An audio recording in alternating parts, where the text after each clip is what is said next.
Hello? Okay. I'm Terrence Arjun. I'm the manager of 192 Books, and we are here to celebrate the release of Lynne Tillman's Thrilled to Death, the selected stories.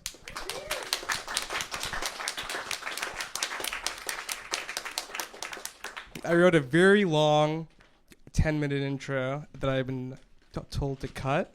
And I went very deep on my thoughts on the new book and Christina Smallwood's work, of which we have her novel, and Lynn's book with Archway Editions. It's going to come out in a month, in mid-June, to interview with Taylor Lewandowski. This talk is being live streamed onto YouTube, and it'll be archived on the Paula Cooper Gallery Studio website. And a selection of Lynn's other work is available for purchase as well. I'm going to pass it over to Lynne. Thank you.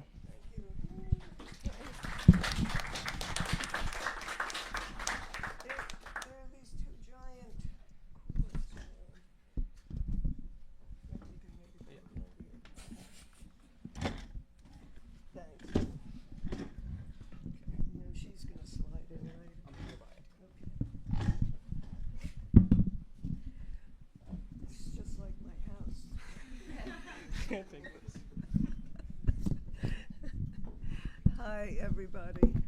I think I almost know all of you here, probably. Thank you all for coming. What? Oh. Oh. Okay.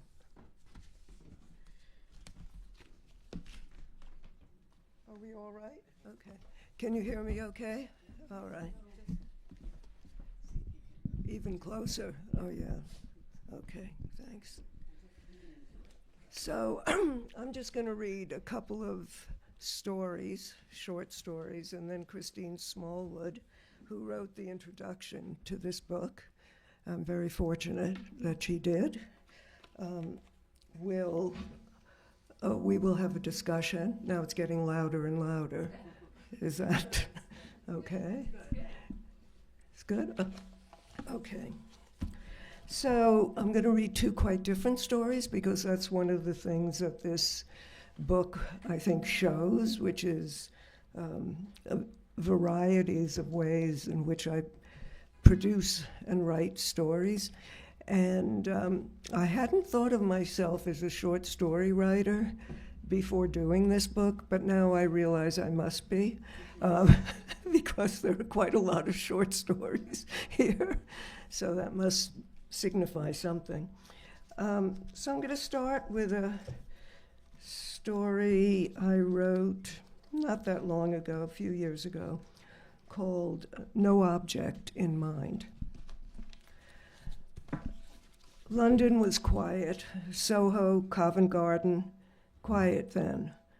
The pubs, wine bars, cafes, clubs, restaurants. Tourists didn't like the nights. They weren't as safe. She was moving through the city on a quiet night with a clear black sky, and she may have seen some stars. It says scars. It's supposed to say stars. And every time I come to that, it kind of really throws me, you know. Although, I mean, to see scars in the sky is not a bad idea. But anyway, and she may have seen some stars, though it was a city and electricity hides even galaxies. She liked the stillness, the quiet. She didn't think she ever would, but there's so little of it, she thought.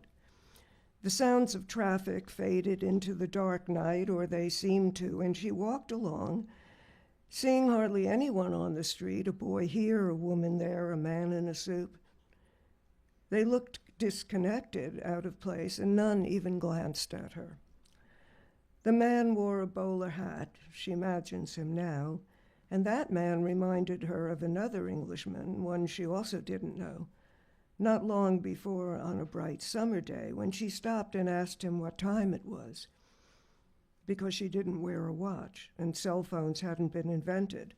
And the man looked at her, a young, pretty American without any sexual interest, this chap in a bowler, starched white shirt, ordinary tie, ordinary black suit, and said, "I don't know what time it is."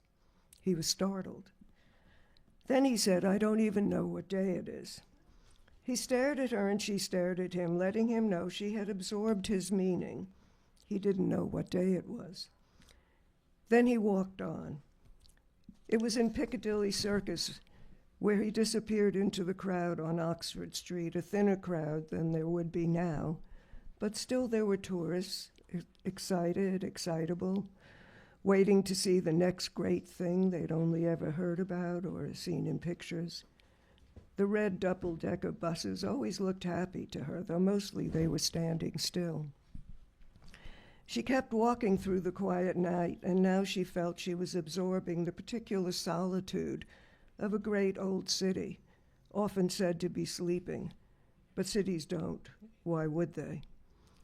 Sidewalks become broader at night, streets wider, people not filling them with their needs, not agitated to do this, go there, to get back to work, to look good. Streets are different for anyone who has something to do.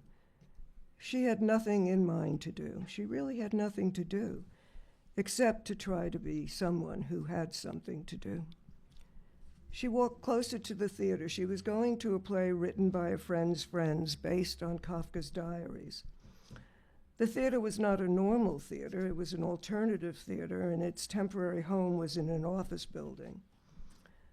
The office building shot up tall and erect from the street, whose buildings were mostly 4 stories. But this must have been 20, and the theater was on the 10th floor or 14th. She couldn't remember, or maybe she wasn't ever told by her friend what floor it was on. It's strange how you go from place to place and have scant interest in or knowledge of what may happen or what you're getting yourself into. Because she thought surprise could undo some of the damage that had been done to her, or that she'd inflicted on herself during youth, which she was still living. Americans have extended youth. She slid into cars of people she barely knew, or sat sliding on the backs of motorcycles for adventure. To adventure required her not to think ahead. She could imagine, but she didn't, because she didn't want to be disappointed about what she might find, what might happen ahead. It was weird to think that the future was ahead in front of her. She could ride to it as if the past were in the back, and a road led from one to the other. She didn't believe in that. Besides, adventure was meant to be an abstraction. When she entered the lobby, which had a marble floor, was well kept but still dingy. It may have mattered once, such a tall building, and probably why the owner rented space to small theater companies. She looked for a sign to show her where to go, where the play was happening. There was none. No one was in the long hall. An arrow indicated that elevators would be toward the back of the lobby. She took her time walking toward them and hoped she'd remember the floor number. It was an old-fashioned building because the elevator had an operator. Everything was old. The man was old, tall and thin, and looked weary. She was on time, not too early, and felt relatively okay. The man acknowledged her with a head shake, then he waited some, probably for other people. "What floor do you want? What floor do you want, miss?" She told him she didn't know. "The floor where the play about Kafka is, sir." He looked down at the floor, then directly at her. No one had looked that directly at her, she felt, in a long time. He pressed the button. 9. The elevator traveled up. She felt it go up, which was reassuring, the night being so slow. The man hesitated as he slid open the elevator door at her floor. He paused before moving out of her way. Then he said solemnly and with deliberation, "Everybody talks about Kafka, but no one does anything about him." He studied her, bothered, And she knew it wasn't a question, or if it was, she couldn't answer it. "You're right," she said. "No one does." The play wasn't memorable. She can't remember much of it, or what season it was. It wasn't raining. Now, very late, the streets emptier, single wanderers like her strolling in an artificial desert, the dark blacker, the quiet more quiet. A promise of promise reverberated in her. She lived in London a long time, testing herself in a strange world. Time was strange, expanding and contracting, long and short days and nights, empty and full, seemingly endless. So that's no object in mind, and there was another typo. As I go along reading this book, I find the typos, and it drives me crazy, actually. I have to remember there were 2 typos in this book. So the other story I'm going to read for you is quite different, and I find it quite amusing, though maybe you won't, I don't know. It's called Contingencies, and Raymond Queneau, the Oulipo writer and thinker, wrote a book called something like 100 different styles or 100 forms of exercises in style. And he took one story and wrote it in 100 different ways. I mean, it's brilliant. And then New Directions Press, a wonderful press, has reprinted it not so long ago and asked a bunch of us contemporary writers to write a story in that mode with the story that he had done 100 different ways. So I did mine, and mine is called Contingencies.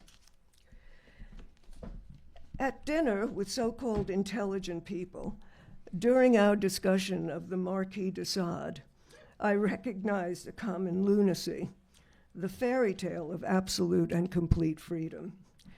People don't know what to do with the freedom they have, I announced, and trounced off as if insulted. Today I took a bus, a random bus, no particular bus, a white and blue bus, or pale green. No matter, it was a bus and I took it.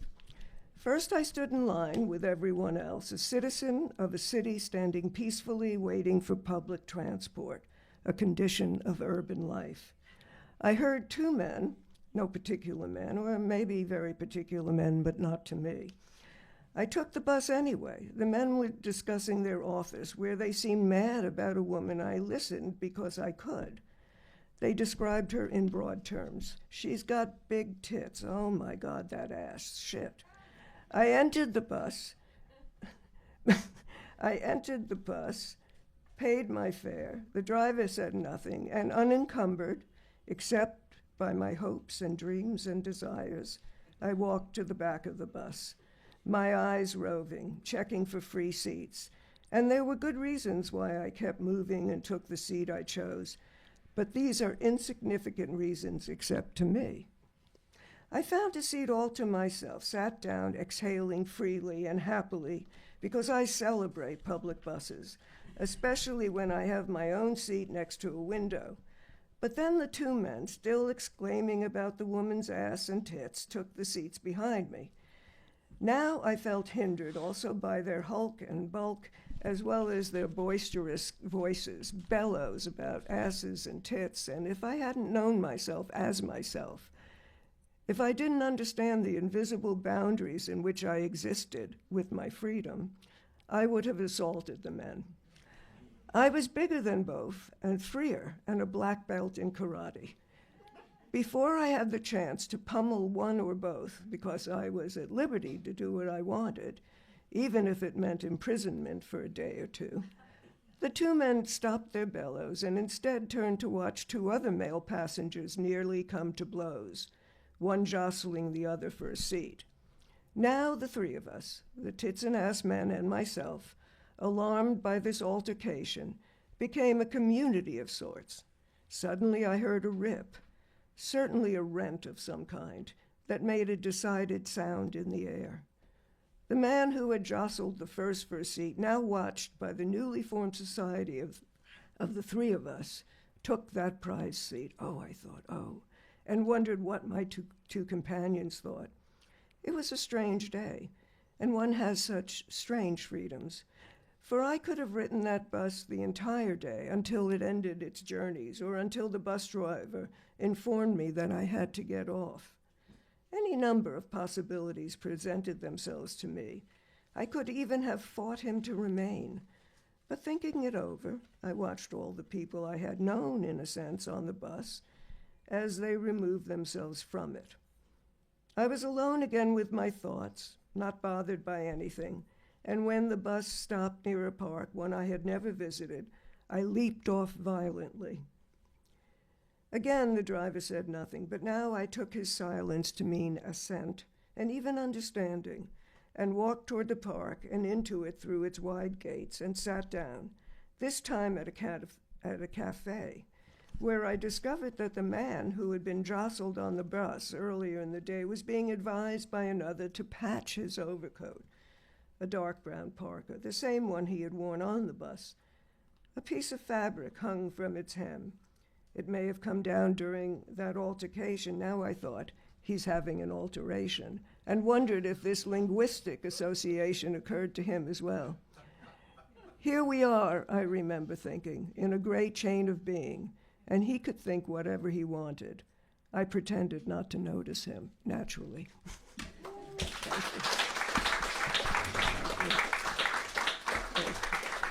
Thank you. I am so glad that you started with those two stories because it gives us a way in to talk about something that I think is really interesting in your work, which is this dynamic between loneliness or people who are free, and loneliness and freedom are obviously not the same thing, but I think you're interested in both of them, and a kind of psychic baggage that people are carrying. And I wonder if you have anything to say about that, or if that's too baggy of a question, I can narrow it down. Too baggy of a question. It's too baggy for you? No, okay. It's not. I mean, it's interesting to think about that. Lonely people and people with psychic baggage. And I don't know anyone who doesn't actually have psychic baggage. And loneliness is a funny thing. I think all of us, or many of us everybody probably was affected by COVID in this room, and the experience of loneliness was had by people in many, many different ways. But I think loneliness can be something else. It could be solitude. And I guess I strive for that. People who are able to be alone and to feel that solitude. I had some of that during COVID, and that was part of being far from the city and also able to work on a book. So I was very focused. Which was the book you were writing during that Mother time? Care. Yeah. A pleasant, happy experience. Yeah, I'm sure that was fun to think about. Yeah, I was just, while you were reading Contingencies, I was remembering the opening of The Shadow of a Doubt, which is imperfect knowledge accompanied him across the field to a big tent. I think that's a kind of syntax that you use sometimes. It's like our thoughts or our histories are our companions as we move around. I think that's true.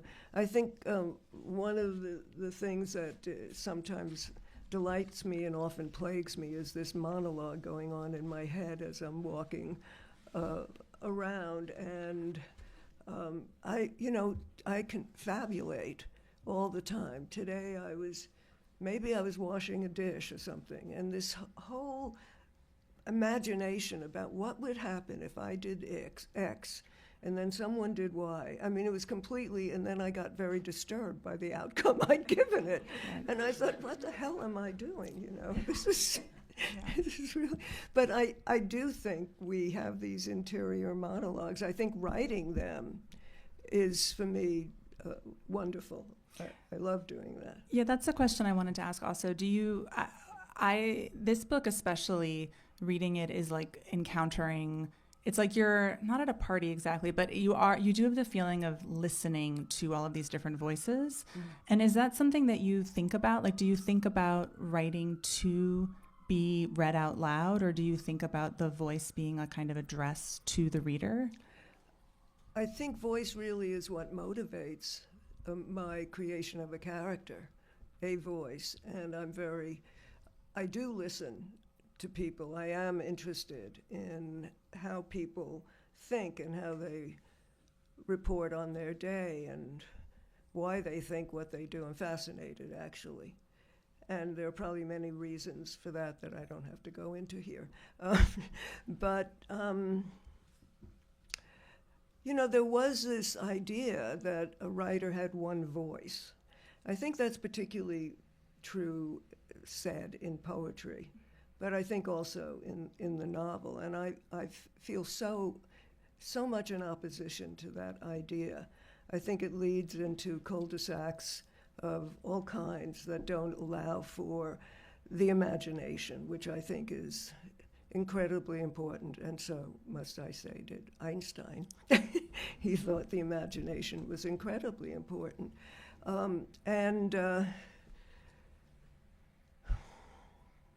So that beginning, imperfect knowledge, accompanying him, just thinking about it now, it's interesting to me that I came up with a sentence like that, because it is a kind of, as if there's another voice in this, and then it goes into pretty much a third-person account of this man who is going to the wedding of his ex-lover, and then it ends up in quite a lot of fantasy toward the end of it. But I think I do that, set up something often that indicates that there's a mind, there's some thinking going on. Because often if I read a story that begins, they sat down at the kitchen table, I don't want to read on, really, even though I sit down at a kitchen table. Wait, what was the thing that Breton said about, like, you can never write? In one of Breton's manifestos, isn't there something where, like, a surrealist would never write the sentence like they came into dinner, or like they came into dinner at 5 o'clock or something like that? I don't know that I ever read it, but I agree. So where do your ideas come from? Like, are you a writer who thinks, I'm going to write a story about a man at this wedding? Or do you just sit down and words come out and then more words come out? Christine, that's the hardest question in the world to answer. And I think there's so much information that one takes in all the time, and that I feel that there's stuff going on in my head, and then somehow something gets spit out, and it might be a thought like imperfect knowledge, because of course knowledge is imperfect, and that's something I think about. So I'm probably thinking about these things, and then they concretize perhaps in a voice or a character. And often I think my ideas come in opposition to things that I have either read or thought about or don't like, and then or don't like that's being written or how writing is and done. So I think there's this opposite in me. And it reminds me of something that when I was 8 years old, I was in third grade, and we were asked to write an essay about Charles the Great, Charlemagne. And I went home and I wrote one called Charlemagne, Man of War. And I was so excited writing it. I then wrote Charlemagne, Man of Peace. And so you can see that kind of oppositional. I couldn't sit with one attitude toward Charlemagne. There was this other side. And who knows where that comes from? Yeah. You know, I mean, I could say some things, but they're never really sufficient, are they? Well, and this is a collection of stories, but I know that you don't want to use the word collection, I think. Is that right? Well, you can It's say a whatever. selection of stories, and unlike many collections or selections of stories, it's not arranged chronologically. I think there's something a little bit oppositional in the Yes. very structure of the book. Yeah. And I wondered if you might want to speak about that choice, and then how did you order the stories, and then also, I'm curious, are there any that didn't make it into the book that now that you have the book in your hands, you're thinking, oh, I really wish I had made space? To answer your last question, yes, there were quite a number of other stories, and no, I can't even remember what I didn't put in. But there's an idea about progress in writing, that you get better. Your stories get better, your novels get better, all of this. And I don't believe that's true. What I believe is they get different. Mm-hmm. And so if I put them in some kind of order, I'm asserting somehow that I've developed as a writer. And I've gotten better. You know, this last story is better than the very first story. Whereas the truth is, I could never write any of those stories again, even if I had more skill or craft or whatever. So I didn't want them in a chronological order. And the person who helped me is hiding in the back. Richard Nash, who was my publisher for quite a number of my books, starting with American Genius, a comedy, and 2 or 3 other books that no one else would have published. And I asked him if he would help me because it's very difficult. You've got all of this stuff. It is to some extent like curating a survey or something. And why do you put this in? Why don't you put that in? And at a certain point, I couldn't tell. And some things that he wanted, I hadn't considered, and now I'm so happy that I put them in. And he also had the idea to begin with, the 2 longest stories, almost novella length, are Come and Go and Thrilled to Death at the end, and Come and Go is at the beginning. Mm-hmm. And he suggested putting Come and Go at the beginning. Mm-hmm. And Thrilled to Death at the end is a sort of similar length, and it has certain things in common with it, although it ends at a carnival and Dr. Joy, Dr. Freud comes into it. So that was incredibly helpful. I think, I didn't let something in that I really hated, but really hating something you wrote isn't sort of my way, just not feeling it was strong enough or not caring enough about it. Mm-hmm. I just wonder what it was like to go back and look at some of that early work. Did you recognize yourself in it? Did you think, oh, I was really influenced by X at that time, but now I'm more interested in Y? Or like, was it akin to the experience of going through like an old photo album? Could you say just like a little bit more about going back? I found myself feeling very neutral for the most part, which is maybe a curious thing. You've done this work over these 35 years, 40 years, and I had a certain detachment from it. Artists, quite a number of artists in the room, people I love, and can give away, they can sell their work, right? They maybe made 1 print or 3 prints of something. Or maybe they've made 1 painting and it's one of a kind.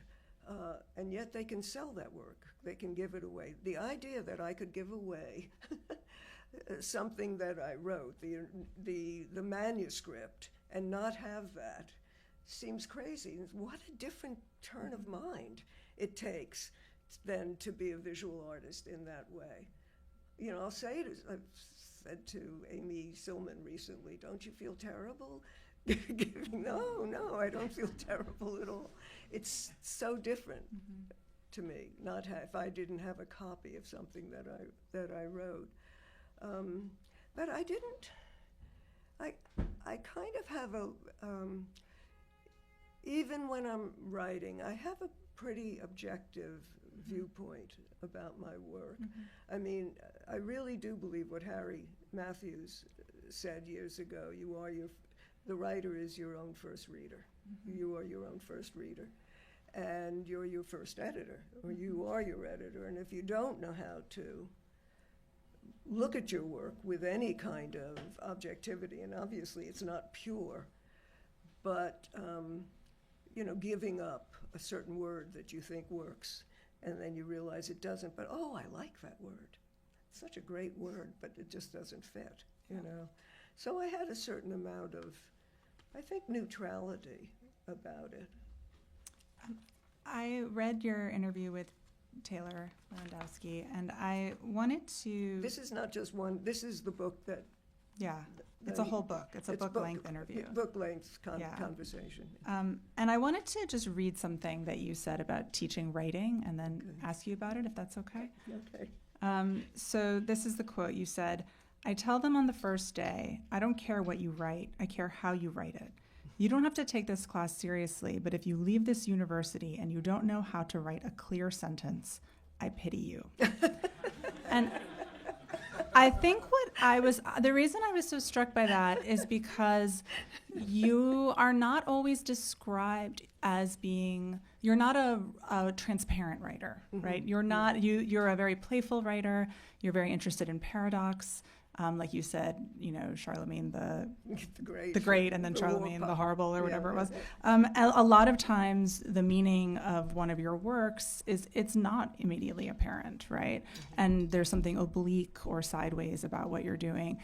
But yet, on the sentence level, you are very, very clear. And I just wondered to hear you talk a little bit about that and what you're trying to do with your students, and what is their writing like if it's not clear, and how do you help them to achieve more clarity?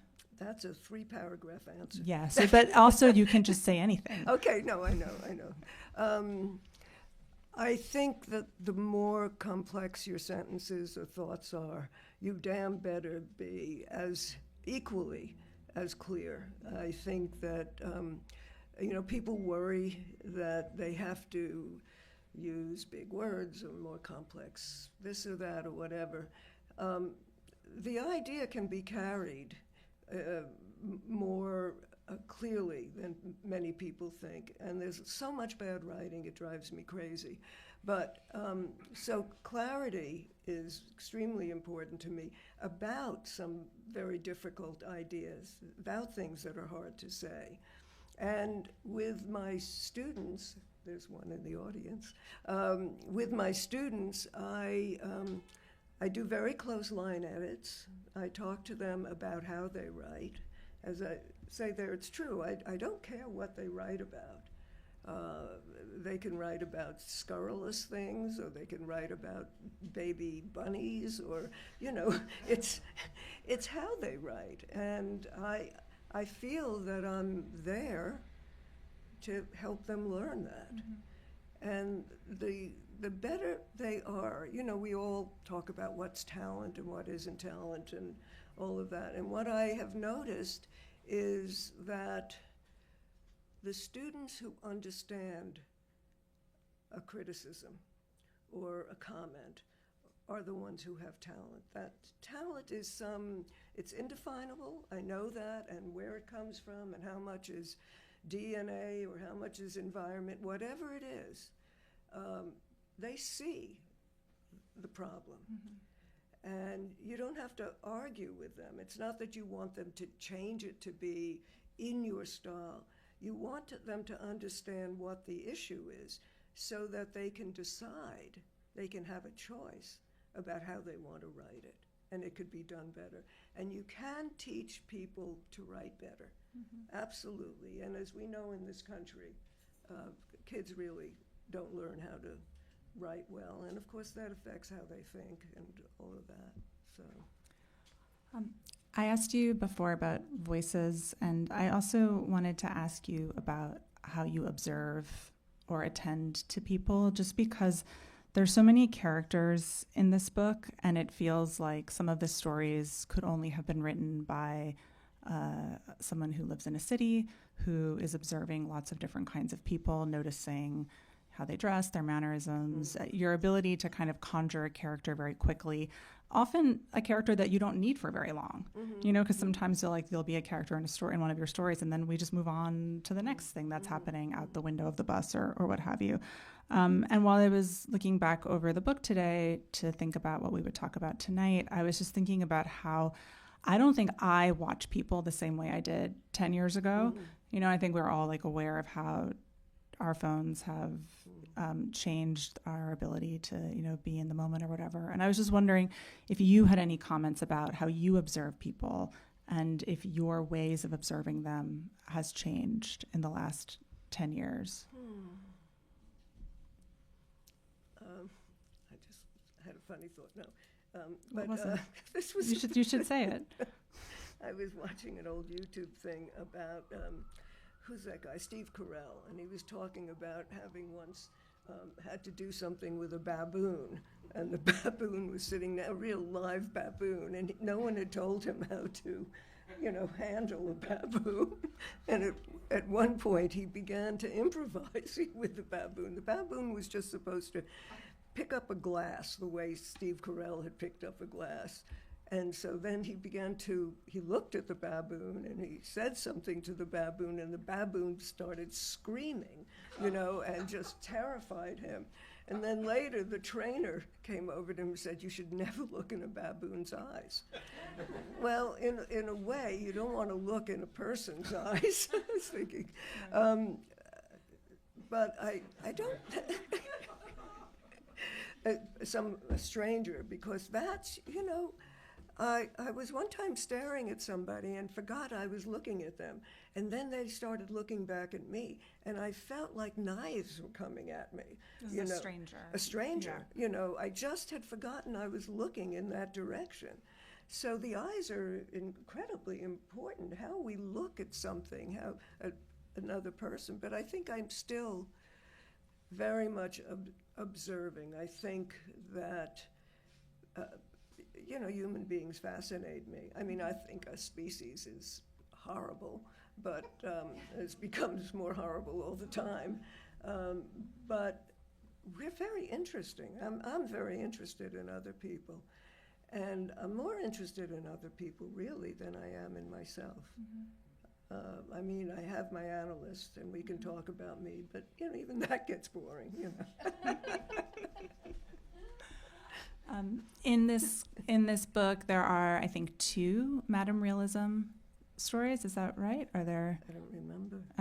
There's a couple of them, okay. And I was just wondering if you had any thoughts about what Madame Realism would say about AI art, or has she weighed in on that in your mind? She hasn't yet.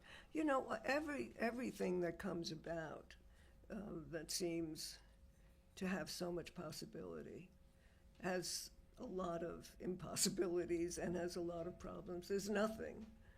You know, someone once said to me that, you know, it was too bad that fire had come about. That's where it all went wrong. That there, everything, you know. Remember, I mean, just how the internet was thought, doing your first email and having an instant reply. Wow, that was great. And now, oh my, no. You don't feel the same way about it. It becomes drudgery. Oh, I have so many emails to answer or something. What was pleasurable, what was novel, becomes, well, Stein would call it classic, I guess, because same old, same old. I don't really know how to think about AI. I just know that artists constantly use different tools. And so therefore, I'm not against it. I'm curious what will come out of that. And there's always objections to the use of any new tool in art or any other form, really. So I don't know. I mean, I'm not working with it now in writing, although maybe I'll want to. Maybe I'll want it to write my next novel. You said when we first started talking that you hadn't thought of yourself as a short story writer until you saw how many short stories you had written. Yes. And but you are a reader of short stories, Yes. and I wonder if there are any particular stories or short story writers that you would want to talk about as having especially inspired you. Mavis Gallant, who is spectacular. She's able, if you think about music and leitmotif and different harmonies and different, particularly in more 20th century music, discordances, she can carry that in a story, and she can make that work. And it's the relationships between these different themes. She's just a brilliant writer. Joy Williams I haven't read as much of Joy Williams as I have Mavis Gallant. Of course, Chekhov, although, I'm reading in translation, and you get a bum translation, and you think, oh, this isn't Chekhov, but then what do I know, but I like better translations. Who else's short story? Well, Kafka, of course. And they're unlike anybody else's short stories. Jane Bowles, she wrote not many short stories, but again, they're absolutely indelible in my mind. And somebody once asked me, when I was the fiction editor of Fence magazine, what I looked for. And I said, unusual language. And Jean Rhys, for instance, that's another great, great short story writer and novelist. And one of the things Jean Rhys does is she puts together an adjective and a noun in a way you've never seen before. And it has that kind of little frisson and a little difference, and it's very hard to settle on what exactly is being said because it's being said in such a different way. And that's what I look for. And that's what I want from my own writing, which is why I'm pretty tough on myself. I was hoping that we could talk a little bit about the story Angela and Sal that's in this book, because I think it's really kind of brilliantly constructed. And if it's okay, I'd like to just summarize what happens in it. And then, is that okay? Sure. So I don't know if everybody has read this story. It's a first-person story. Lynn, interrupt me if I'm doing it wrong. The narrator opens the story by talking about how she once worked for a woman named Angela who had a stall in Kensington Market near the stall of Freddie and Roger, who turn out to be the members of Queen, which is a surprise to the reader. The story then goes on to talk about the two times that the narrator's life intersected with Sal Mineo's. And then at two different moments in the story, the narrator makes commentary about art and life. First saying that if this were a novel we were reading, they wouldn't present so many characters at once. And that if life differs from novels, it's mostly in the management of time and incident. And then a couple of pages later, there's a statement about coincidence being common in life, but coming across as contrived in fiction. And then the story closes with this seeming tangent about the humidor that the narrator once bought for her father, who kept the humidor on his dresser and threw pipe cleaners into it. And the last line of the story is, he also threw in a lot of other stuff that shouldn't have been there. And I love this story. I think it's amazing. I think that this joke that it ends on about things that shouldn't be there is so much the principle of how some of your fiction works. Yeah. Putting together things that absolutely must be together, but like really kind of shouldn't be together. And I'm not sure if we should think about that as a kind of free association. I know psychoanalysis has been important to you, if there's another way that you think about it. But I mean, this story clearly knows what it's doing. It clearly knows what it's saying about fiction and how it works, but yet it's also a really moving story. And this thing about the father's humidor that he doesn't use in the way that the narrator wanted him to use is really emotionally effective. Thank you. Yeah. If you think about Grace Paley, her very famous story, another great short story writer, Conversation with My Father, it's an argument about what should be, how she should write a story. So it's a metafiction. At the same time, it's about a father and daughter and the father is ill, and he's saying to her, you have to look at tragedy. You have to, because she always wants to see an open road, in life, that people can change.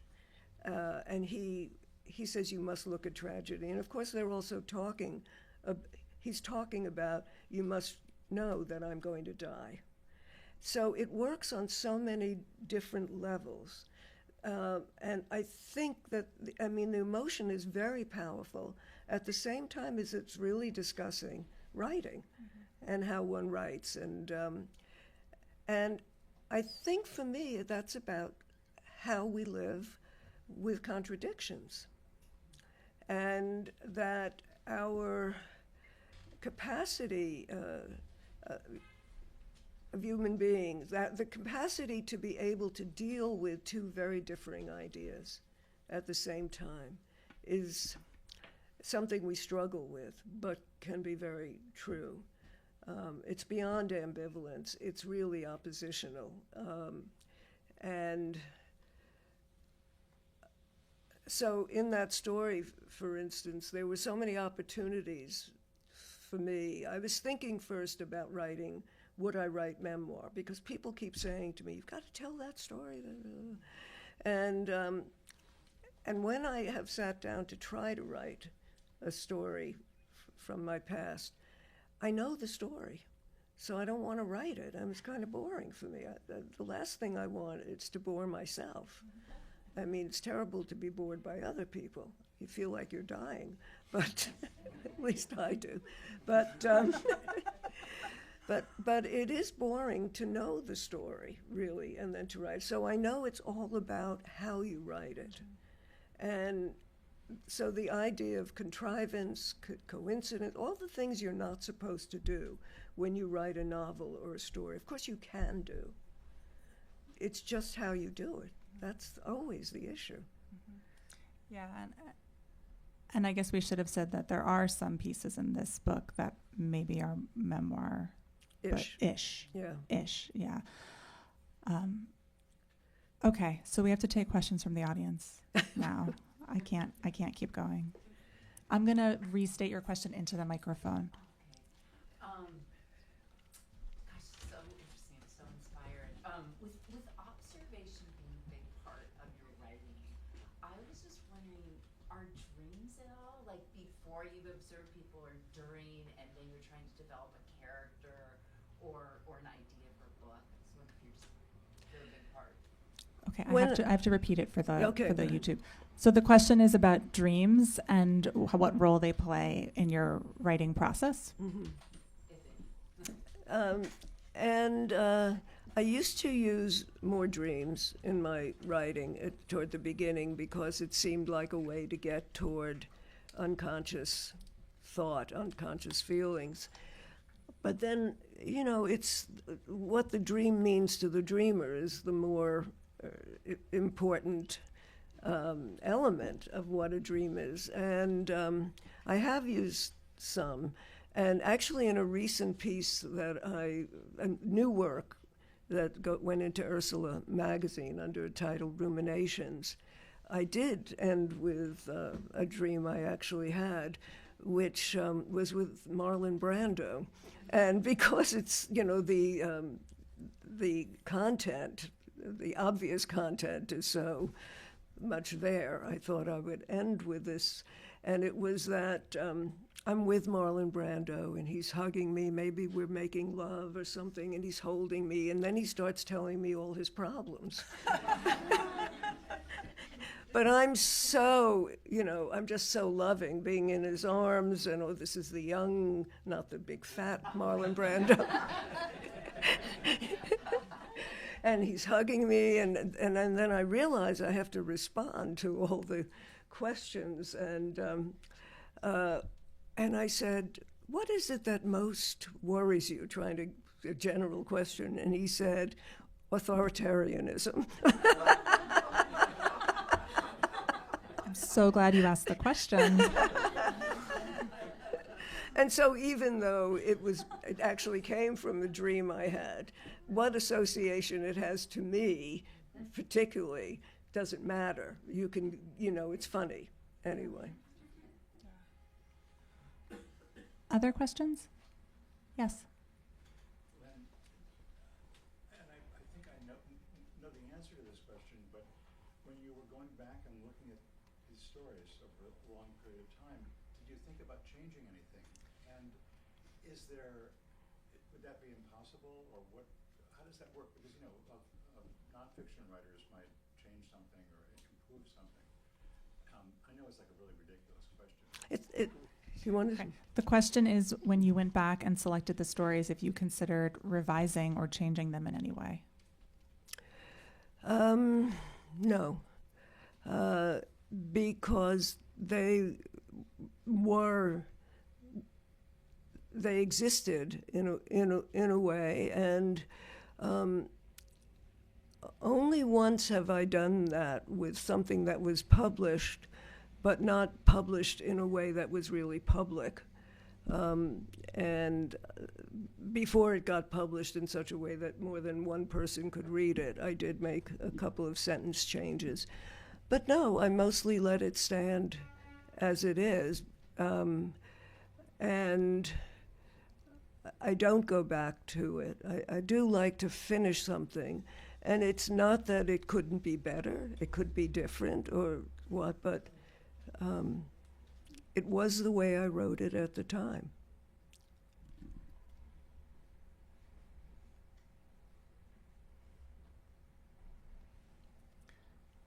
I just wanted to say, this might be very awkward, that you're right. I don't think loneliness is a good descriptor of your work. And it's been bothering me that word came out of my mouth. I think because I think the word I was looking for was alone. Yeah. People who are just physically alone, but their minds are too busy for them to really be lonely.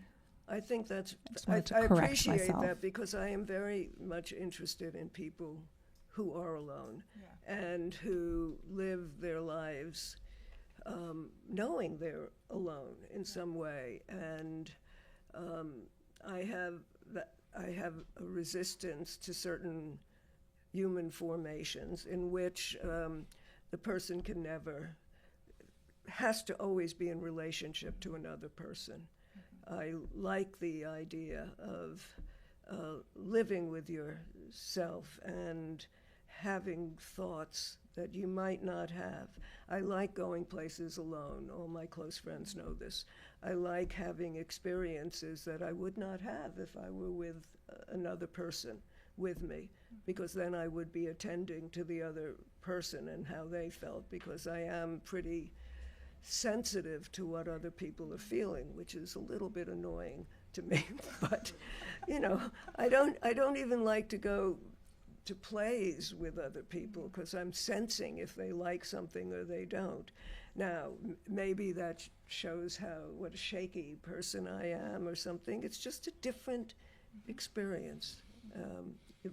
You have different experiences. I walk into a room and I'm going to have conversations I wouldn't have if my significant, or as he calls himself, insignificant other were with me.